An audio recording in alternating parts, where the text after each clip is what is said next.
Hello, everyone. This is Ed Brenniger, and welcome to the Eddie Network podcast. My guest today is Alex Vohr. Is it Vohr? Is that the way? Yes, sir. How about that? All right. I always love pronouncing my guests' names correctly. And Alex, I discovered you on LinkedIn and hmm invited you to on the podcast because you are a person who has declared to the world that you're using John Boyd's OODA Loop model as something as a piece of the work that you do. However, Sure. that's a good way to put it. So, tell us a little bit about who you are and what you're interested in particularly how you came to understand John Boyd's theories and how Sure. you use his work today. Sure. Well, listen, thanks for having me on your program Glad to.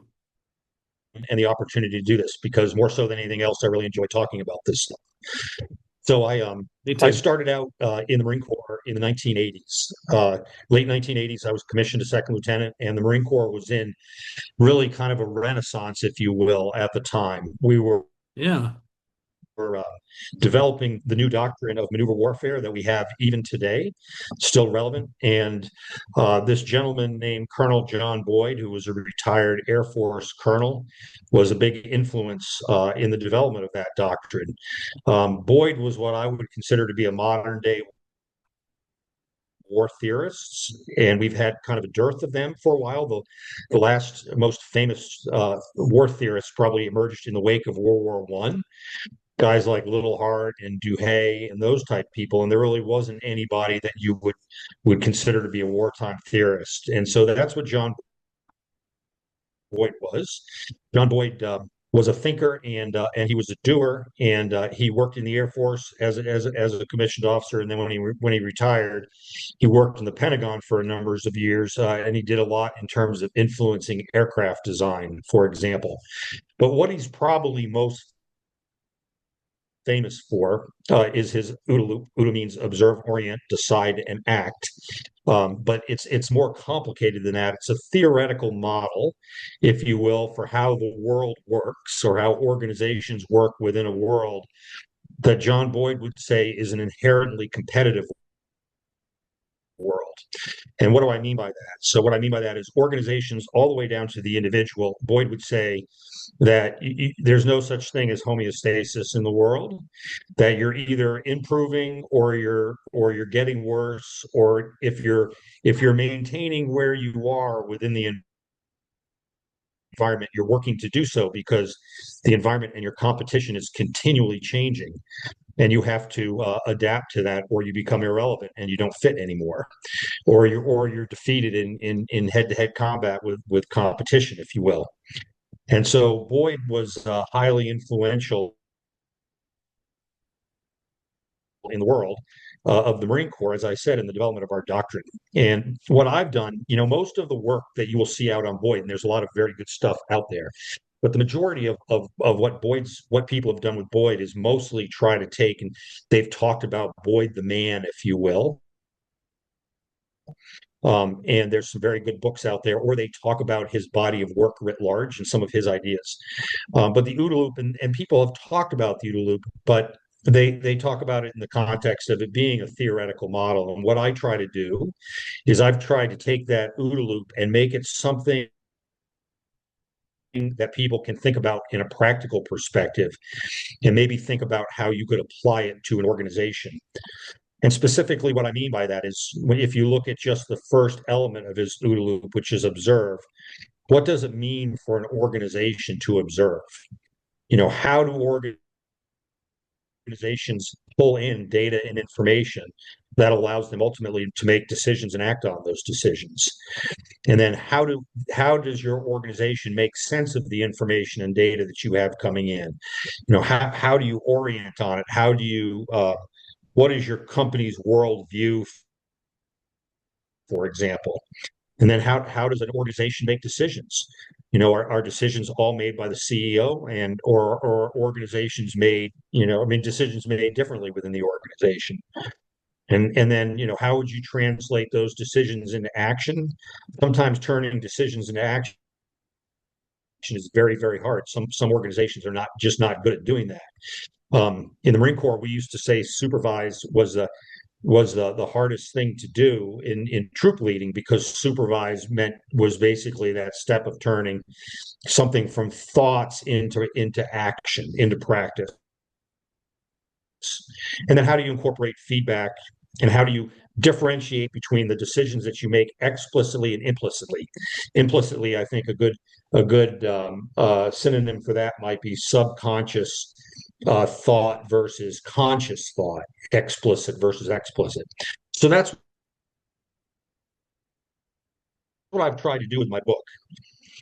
The other thing that I would say is that if you want to have good outcomes, good organizational outcomes, or good outcomes in your life, they depend upon one of three things. You either make the most correct decisions all the time, given the information that you have, or you make decisions faster than your competition and perhaps faster than the environment. So you have the initiative and everybody else is reacting to you. It's kind of like the no huddle offense for a football team, right? The purpose behind that is that you're trying to get your competition to react to what you're doing and eventually make mistakes.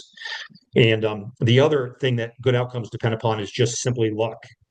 Sometimes you can make bad decisions. Sometimes you can be slower than everybody, but you can just have good luck and have good outcomes. So it's a blend of those three. That's what drives the world. So I've been talking for a while, but that's what my book's all about and what I've been doing in terms of thinking about this stuff. So, were you around and were you involved when the Marines in the early 90s adopted an asymmetrical, or I think that's the term, asymmetrical warfare strategy based on Boyd's OODA Loop? Am I correct in that was Yes, what was yeah. going And on? it was, and that's what maneuver warfare basically is. Okay. Maneuver warfare is the Marine Corps.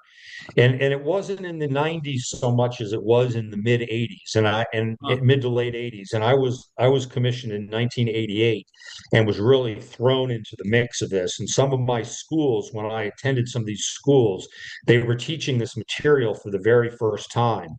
And I will tell you that it didn't always meet. Not everybody was very accepting of it. Like any type of organization, change is difficult for an organization. The Marine Corps had to fight a little bit of an uphill battle to get people to accept that this was a little bit of a different way of looking at things. And the difference between symmetrical warfare and asymmetrical warfare is symmetrical warfare. The easiest way to think about that are the problems that we had on the battlefields of World War One, where you had two tactical forces that were very symmetrical in terms of capabilities. And so it was impossible for one to really gain advantage over the other because they were symmetrically aligned. And so that you got a bloody stalemate as a result. Asymmetry, seeking asymmetry in warfare is you're just trying to pit your strengths against what you perceive to be an enemy weakness and take advantage of those. In the Marine Corps, recognizing that we thought we would have to fight outnumbered and win, needed an asymmetric advantage. We were responsible at the time for the northwestern flank of NATO against the Soviets. So we were responsible for Norway, and we'd obviously be fighting outnumbered there, and we had to win. well, I find it fascinating because you have, thousands of people who are being asked to move in a totally different direction than they had been trained to originally, Yes. and that the teaching of this, not so much the application of it, if they make the see the distinction, the teaching of it, the training of it, I think um, is fascinating because it's not a it's not really a system, and it's not really like an abstract model. It's much more of a set of behaviors that you're trying to There is. develop in people, and these four behaviors of observe, orient, decide, and act, um, all have their own problems connected to that. I mean, that's what I've seen, and when I've been a leadership guy for 40 years, and when I came across the OODA Loop, 20 plus years ago, I found it to be such a simple and clear idea, but also very difficult to implement because Yes, it's not a system, it's a set of behaviors. right. That's right. It's not a tactic, technique, or procedure that you can apply. And so if you think about a continuum of the way kind of thought works, on one hand of the continuum, you have a theoretical model. That's all theory. And on the other end of the continuum, you have dogma, right? And between dogma and theory, there's doctrine is one to the left of dogma. And then, as you continue down, it transitions somewhere from theory to things that we think are going to work, and those things that we think are going to work turn into doctrine. But you're right, the OODA loop. I say it is descriptive rather than prescriptive. Yeah, Prescriptive tells you what to do. Descriptive kind of tells you how to think about something. And that's what the OODA loop does. And I tell people if they think about the OODA loop for a while, and I've had a copy of it framed on my desk for 30 years, if you think about the OODA loop, and when you start to think in that context, you begin to overlay the OODA loop on type of organizations or things that you have seen that have worked and not worked, and it helps provide understanding. But you're absolutely right. People's frustration with trying to apply it is what I've tried to bridge that gap in my book. The way to do about it, to think about it, is think about how you do each element of the OODA loop within your organization, and then what you need to do to pull that all together. And really, there's an umbrella of leadership over all of that, if you will, right? That's right. the secret sauce that pulls it all together. But if you can improve if you can understand and improve your company's or your organizations or your sports teams or anybody's ability to do all those sub elements, if you can improve them and be a little bit more deliberate in them, that'll allow you to be more effective across the entire OODA loop. When I first learned of it, I was serving as the scoutmaster of my son's scout troop, Yes, and which in its origins, the Boy Scouts is a paramilitary organization. it is. It was designed to prepare young men to serve in the British military 120, Yes, 125 years ago. I found that it explained a lot of how I had to function in an environment of volunteers where I had 35 boys and 19 adult leaders that worked as assistant scoutmasters under me. And then there was another 10 or 12 people who served on the troop committee. And all of those were independent minded volunteers, and they all had to work as one. And what I found was yes, the idea of orientation had everything to do with establishing an understanding. This is, I think, from a leader's point of view, um, we're talking about how do you establish an understanding that everyone else then has to orient themselves to. They observe, oh, yes, this is what we're going to do, and one of those moments, my leadership was challenged, and I could have easily been taken out.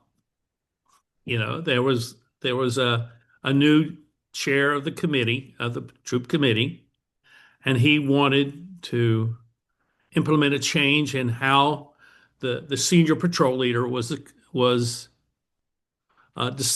determined, and he wanted to do it in such a way that it required that person to be an Eagle Scout. And at that time, his son was the only Eagle Scout in the troop.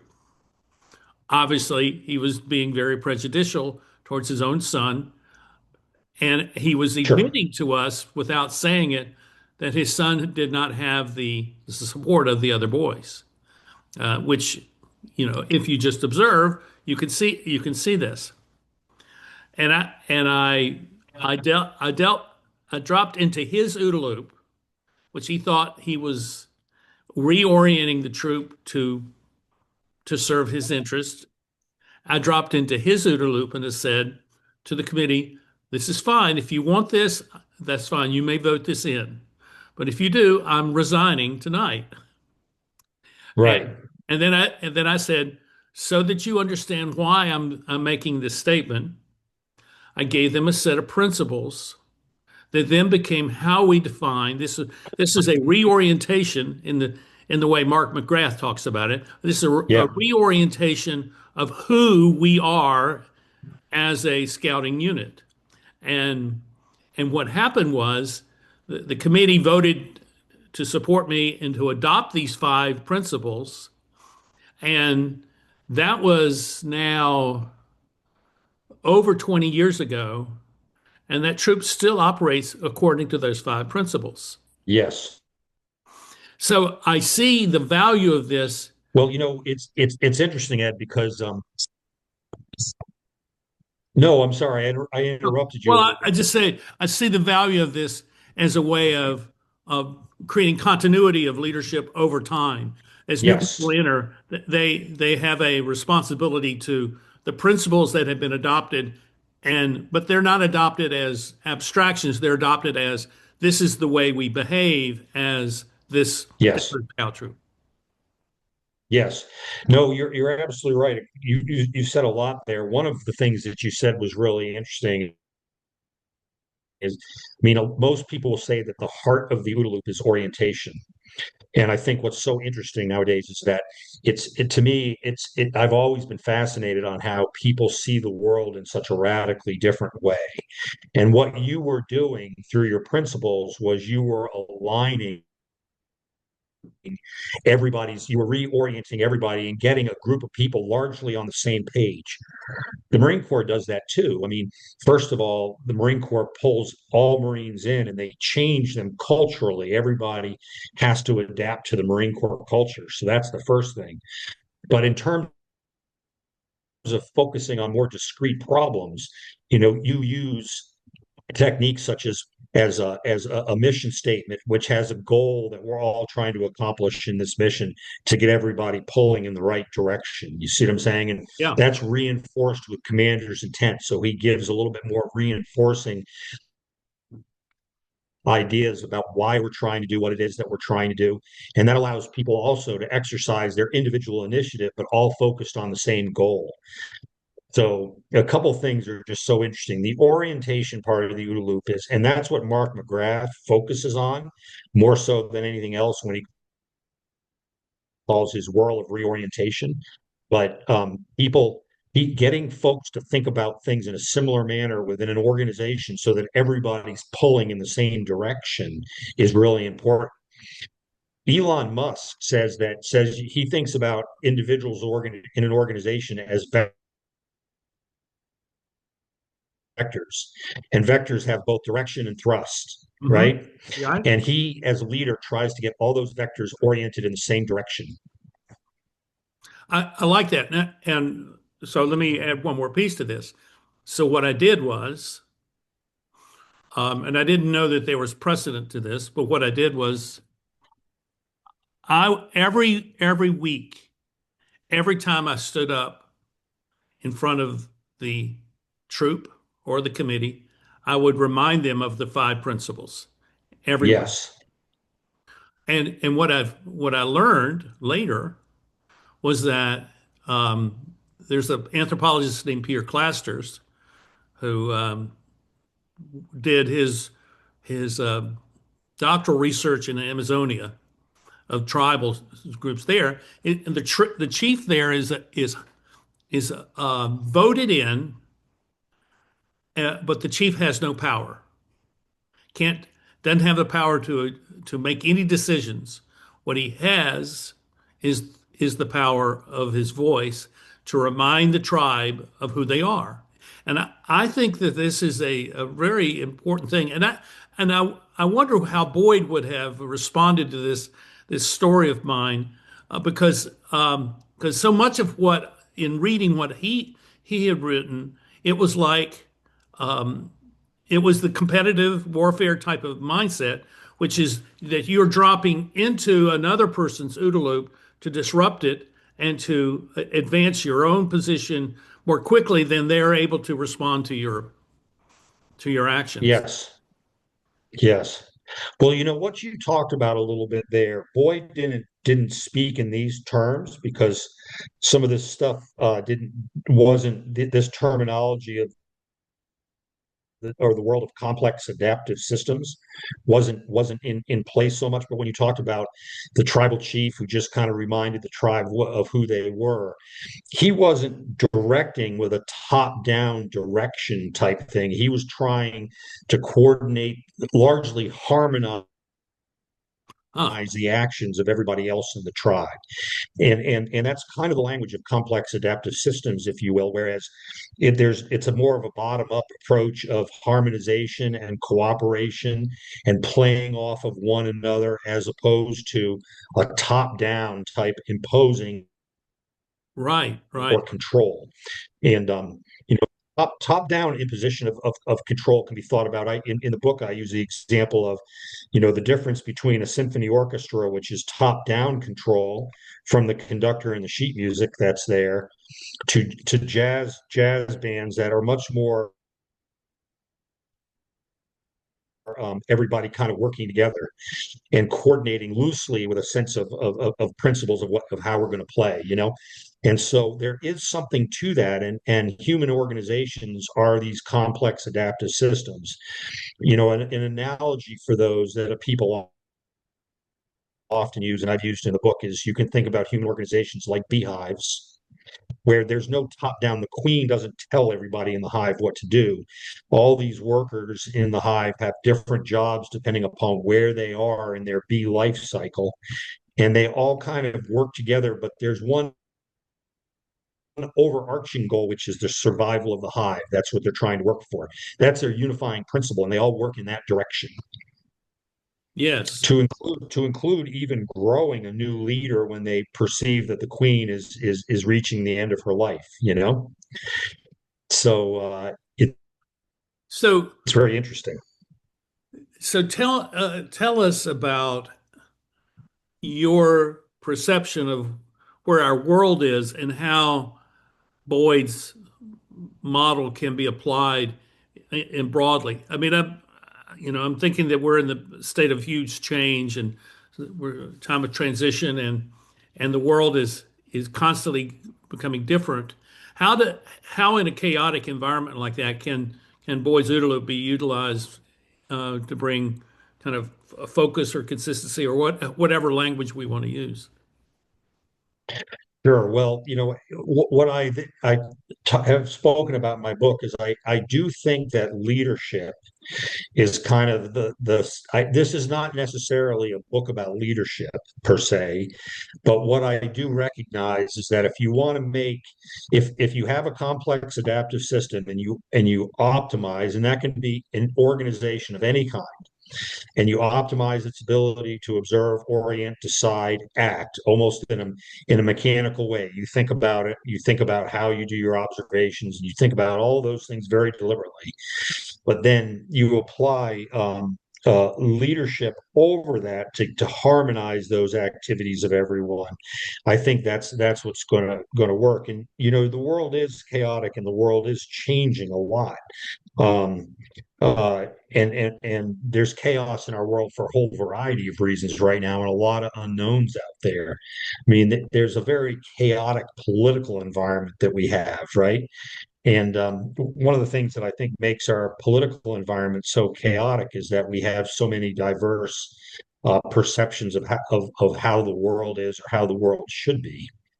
And I think it's going to require, like your Boy Scout troop example, I think it's going to require leadership that pulls the organization together and basically gets everybody's worldviews more aligned within our country.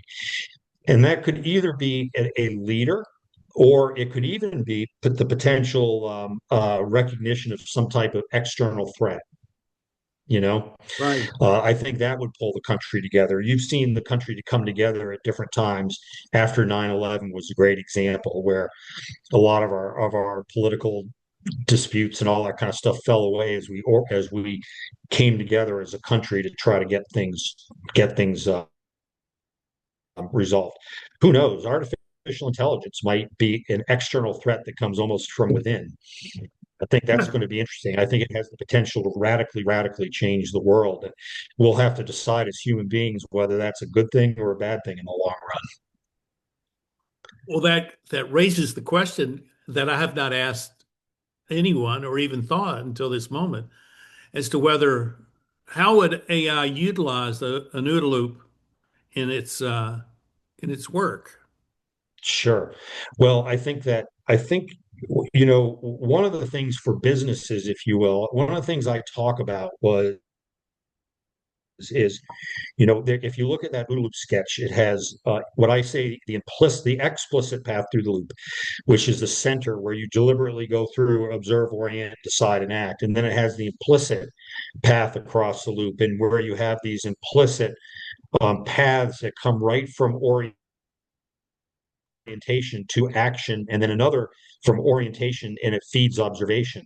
And that feeding of observation, what is happening is the way you're making sense of the world is influencing what you are observing in the world. In other words, what information you're specifically looking for.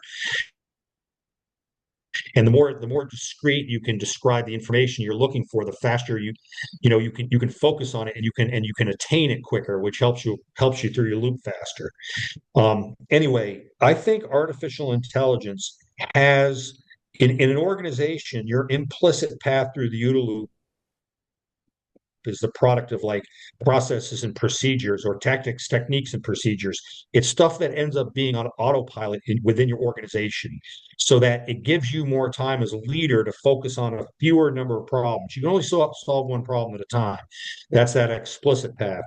So I think artificial intelligence will move more in organizations to that implicit or automated path, and that it'll free leadership up within organizations to focus on a fewer number of things on a daily basis, and maybe by doing so pick up speed across the OODA loop, if that makes sense. It does. It does. Um, so tell us a little bit about your book. What's the title Sure. So my and book, I don't know if you can see it or not. It's called Speed Kills. uh, There's a yeah, focus a little better there.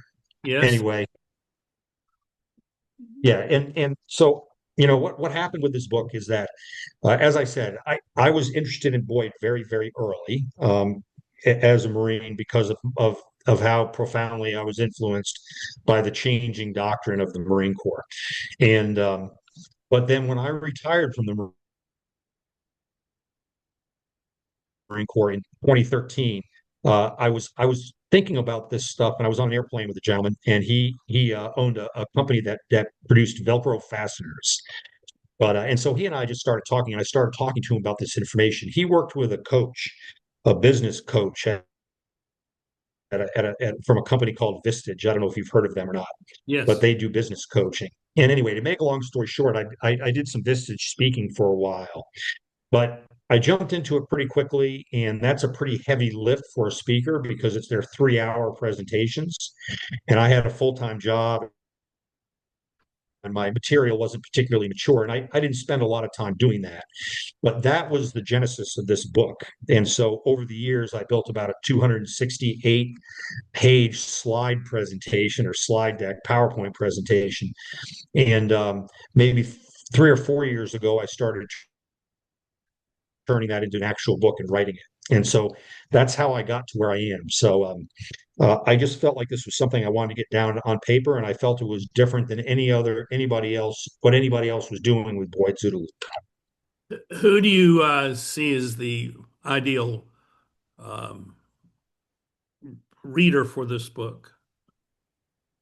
Well, I think anybody who is interested in leadership positions within any organization, and so a lot of times people are always trying to apply military ideas to the commercial world, and you see people trying to do that with Boyd's OODA Loop, and I think that makes a tremendous amount of sense.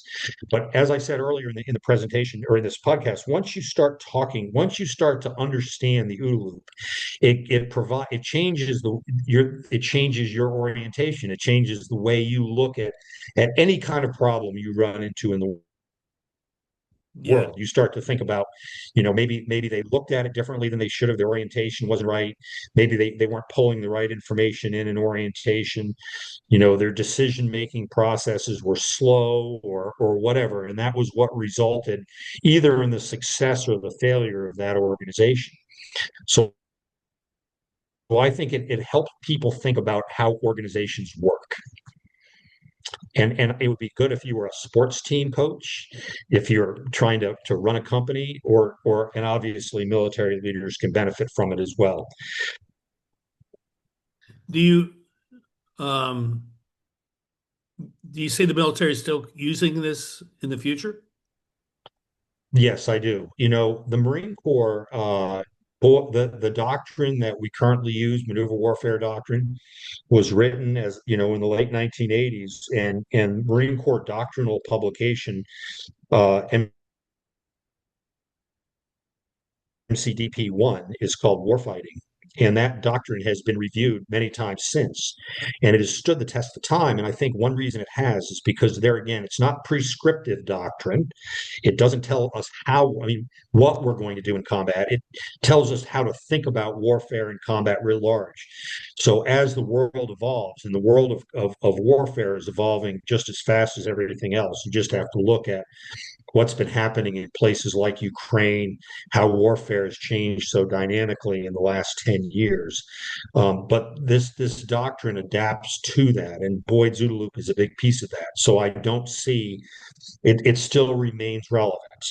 In fact, the Commandant of the Marine Corps put my book on his reading list for this year, because and along with some others, Ian Brown has written a new book called Snowmobiles and Grand Ideas. He's written a book which is a capturing kind of the actual material in John Boyd's work. And that's on the Commandant's reading list as well, because the Marine Corps still believes it's important.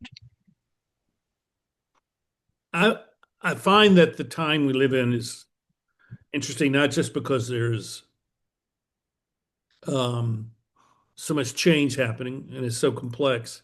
I find it's also interesting because so much of the messaging, so much of the uh, how we talk about things in the public sphere is clearly, from my perspective, intended to hide what is actually true. Yes. And what I find as the real value of the OODA loop is it gives the the practitioner, let's call him a practitioner or her, um, a set of tools to sift through the BS to get to what is really true. And once Yes. you find what is true, then you have, I would say, a perspective that allows you to move into action to address those falsehoods or lies or Yes. whatever you want to. So how do you see that functioning kind of as a cultural thing today? How do we become I couldn't agree with you more, Ed. I think that's a great assessment. so I think that's great. how do we use the OODA loop to kind of sift through the BS that we get Sure. fed so much? Well, so listen, you're absolutely right. There's always a delta between absolute truth and what we perceive. There's a gap there. Okay. And one of the things I think is one of the most perceptive questions ever asked in the history of mankind was when Pontius Pilate was questioning Christ as he was considering what he was going to do with him. And Christ told him that he was the truth and the light and the way, and or told him that people who come to let him seek the truth. And Pontius Pilate asked the question, what is truth? Yeah. Okay. And so there's always a gap. And but if you think about the OODA loop is it recognizes that you're not always going to find truth. So you make observations, and then given the way you look at the world, you make sense of those observations. And then that's the reason the decision you make is a hypothesis. In the OODA loop, that decision, Boyd labeled that as a hypothesis.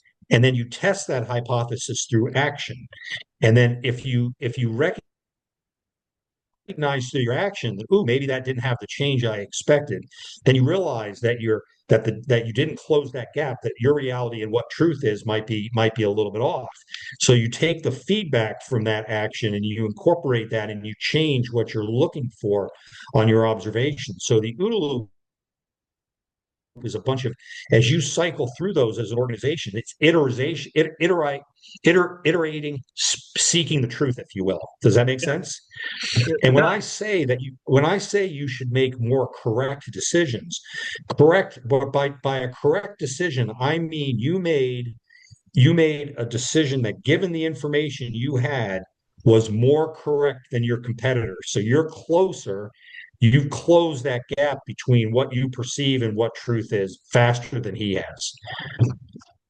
So I think that the OODA loop it's an iterative approach to gaining knowledge and to getting closer to the truth. That's why it's important sometimes just to do something, because by doing something, you change the environment and you change your competition and gives you the opportunity to learn. You can't just stay in place or you never learn. I think that's true. Do you how do you see uh say large corporations um equipping people throughout the hierarchy of the organization with these kinds of this kind of knowledge, these kinds of skills, behaviors? How do you see that um being practiced? Yes. It's funny you mentioned large corporations, because large corporations, I would suggest, have more difficulty because it's harder to change a big organization. They become very kind of stuck in their ways, and it's like turning an aircraft carrier versus turning like a smaller vessel like a patrol boat or something like that. And Right. that's why larger organizations become more and more difficult to adapt and change, which is why, there's kind of a creation and destruction cycle, whereas the big organizations that who become focused on things other than closing that gap between reality and truth are overcome by smaller organizations that have the agility and to cycle through the OODA loop faster without a whole bunch of additional baggage and motivations. Large organizations, you might have people within those organizations who aren't pulling in the same direction as the larger group is for personal and selfish reasons, or reasons that are more self-rewarding than what the organization is looking for. So large organizations need to work very, very hard to maintain that agility that got them to where they are, because if they don't adapt to the new world, they become irrelevant and they get destroyed, right? Right. You remember I mean, Kodak went out of business with digital photography, right? And Kodak was making a lot of money selling film, and so the people within the organization were not they weren't encouraged, if you will, from a profit perspective, to switch to digital, and so they did. So they rode that as long as they could, and then all of a sudden they became irrelevant. They perished. That's right. That's You right. know, can't do that anymore. It's a cycle. It's a cycle, and that's why almost, after the 2008 housing bust, I mean, too big to fail was absolutely the wrong approach. Those organizations should have been allowed to fail, and you would have had better organizations come up out of the ashes, rise from their ashes. But bailing those companies out was probably just created more fragility within our system, as Nassim Taleb would talk about fragility. Uh, I'm going to ask a sacrilegious question in terms of the cult of John Boyd. Um, Yes. did Boyd miss anything? Did he leave Oh, out? well, look, I think he did, but not because um, I think that, I forget who it was who was a football coach who said it might have been Vince Lombardi who said, we didn't lose the game, we ran out of time, you know? And Mhm. so Boyd died relatively young, I mean, and I think his work would have continued. So I don't think he missed so much as he just his thinking would have continued to mature. As people have noted, and I write in my book, Boyd never wrote a book, and he wrote very very little down in terms of actual briefs or anything like that. It was all presentations, and one reason I think it did is because his ideas were changing so rapidly that it was easier for him to change slide decks and incorporate that information into slide decks, and people could keep up with his thinking. He didn't have time to write it down because by the time you write it down, it takes 6 months and he's passed all those ideas. He had such a fertile mind. Writing a book is hard, and it takes just a lot of focus on that one topic. And meanwhile, the world is continuing to adjust. Yeah, we could all learn from that. So, Yeah. one of the questions I typically ask my guests is at the end is, so as you look forward into the future, where do you find hope? What's your sense of hope for the future, and how do you see that being manifested? I have hope. I have hope because in human nature. Okay. So, Alexander Solzhenitsyn said the line between good and evil, runs right through the center of every human heart. Okay. But human, so there's obviously something that we have to be cautious about in human nature. But there's also tremendous hope, because man can do some absolutely incredible things, and I think we're going to rely on man's ability to be innovative and for man's ability to work together. And I think that, as I said, artificial intelligence, I think, is going to provide opportunities, but potentially threats as well. And people talk about the greatest generation, and they talk about them in terms of our World War II veterans, right? And you'll hear a lot of times where people don't think that the young people of today would be able to do what that generation did, and I don't believe that for a moment. I think human beings are very adaptable and innovative and have great vision, and I honestly think that's what's going to preserve and advance the human race going forward. So I'm very optimistic of that. I totally agree with you. And what that really speaks to is that we should all be very self-critical about our own orientation Yes, and we and how we understand what we are observing. And 'cause yes, I think if we exercise too much confirmation bias, then we will find ourselves um, having the OODA loop turn back on us and disrupt us rather than our competitors or the enemy on the war field. So um, I think yes, always reorienting your own observations, the conclusions you come from I think is really a great key. And I think in the more simple terms, I think what that really means is people need to think for themselves. they do. I listened to uh, uh, YouTube video today of the new provost of Dartmouth College. Uh-huh. And he talked about one of the problems we have in higher education is that we have higher educators who are very certain of their ideas and their worldview, when they should always educators should always have a nagging uncertainty of what they're looking at rather than great certainty. And I thought that was really so. What you're talking about there, that great uncertainty, is constantly questioning your worldview, constantly questioning your orientation. Am I right? Should I change something? Right? I think that that is what you're is speaks exactly to what you were saying. I totally agree with you. That's great.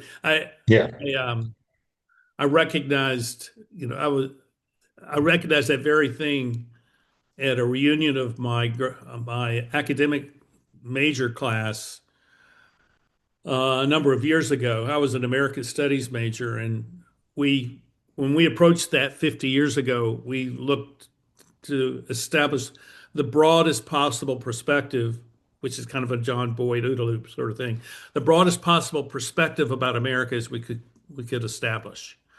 And each one of us students were totally free to take courses that had some relevance to America.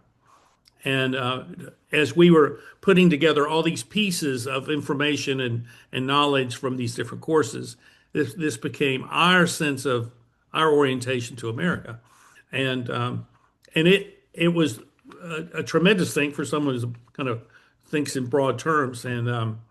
And 50 years later, I go to this reunion, or 45 years later, I go to this reunion, and the faculty, not my professors, but the current faculty and the PhD students are all giving their presentations of what their current research work is doing. And I was surprised by how small and self-referential it was, that they were only concerned with what they were concerned with, and not really seeing that there was a necessary application to what they were studying. It really didn't seem to be something that mattered to them. And what I realized Yes. is that they were set up to be the perfect foil for someone who is an academic who's entering into that situation as someone practicing the OODA loop who could create real disruption, but also real change in those departments because they Yes. they can see Yeah. things that could be changed. I thought that that was kind of a fascinating perspective. He said that you know, one reason we should be unsure of ourselves is because we have limited, the only things that we can see are what our sensory capabilities are up to seeing. And he used an example of how at night walking through a dark room, his cat's ability to sense things was much better than his. And we all have those Yeah. limitations. And so that's our limitations in observation, right? Right. That limits our how we orient. And so you know that idea was just so refreshing to hear from this guy, from this new provost of Dartmouth College. So there Well, again, I'm well, that's thinking great. about things in terms of John Boyd's OODA Loop because that has changed the way I think about everything. Right. Well, I wish So you well in your work, and I thanks. hope that your book gets a wide reading. Um, because I think the more people grasp and understand and master and come somewhat master what Boyd is saying, I think the greater sense of confidence, the greater sense of maybe purpose can be derived from that, and I think that's a good thing for all of us.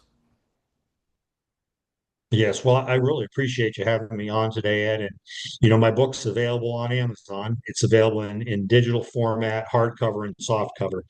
And if people are reading it, one of the things I would really appreciate would be some reviews out there because, in terms of reaching a larger audience, the more reviews you have, the better off you generally are.